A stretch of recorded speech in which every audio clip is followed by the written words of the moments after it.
Are you okay? You look like you've seen some things. Do you need a hug? Or maybe...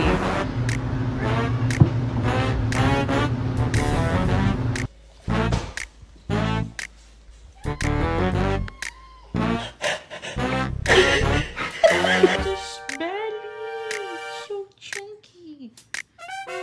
I'm so sorry.